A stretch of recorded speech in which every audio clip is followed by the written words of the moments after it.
Marami ang natuwang mga netizen matapos makita si Dennis Padilla sa nasabing wedding ng kanyang anak na si Claudia Barreto sa napangasawa nito and longtime boyfriend na si Basti Lorenzo. All is well dahil kamakailan lamang din nagpost si Dennis na magkakasama sila ang mga anak niya at pinasalamatan pa nga siya ng anak na lalaki na si Leon.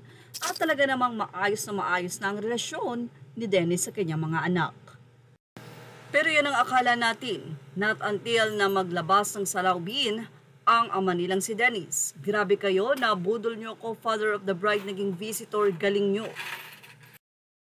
Nag-viral nga sa social media ang nasabing hinanakit na mensahe na ito ni Dennis Padilla sa kanyang mga anak.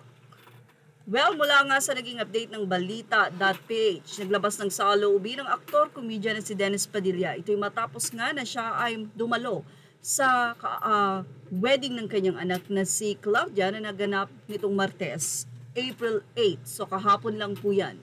At deleted na nga ang Instagram post na ito ni Dennis. Pero ganun pa man, marami na ang naka-screenshot nito. At sinasabi nga doon na grabe kayo, nabudol nyo ako, father of the bride, naging visitor lang. So, sino nga kaya ang pinagsasabihan na ito nitong si Dennis na nakalagay pa doon sagad sa buto?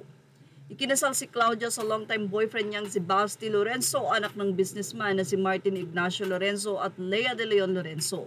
Bago ang naturang post sa isa pang deleted post na iulat ng balita na ibinahagi pa ni Dennis Padilla ang picture niya kasama ang kanyang mga anak kay Marjorie Barreto na sila Leon, Claudia at Julia. Hindi naman nabanggit ni Dennis kung kailan ang eksaktong araw ng pagkikita nila, subalit noong April 2, mukhang nagkita si Dennis at ang kanyang anak na si Leon para sa kaarawan ng huli. Samantala, wala pang nagiging pahayag si Claudia sa nasabi nga pong post na ito ng ama na ngayon naman ay deleted na. Sa iba namang story ay nag-comment itong si Dennis Padilla na ang kapal nyo. At ito ay burado na rin. Dennis Padilla, an actor-comedian, once again found himself under the social media spotlight. Ito po ang naging pahayag naman ng kami.net.ph. Earlier, Dennis left a now-deleted comment on Julia Barreto's odd post on her Instagram page.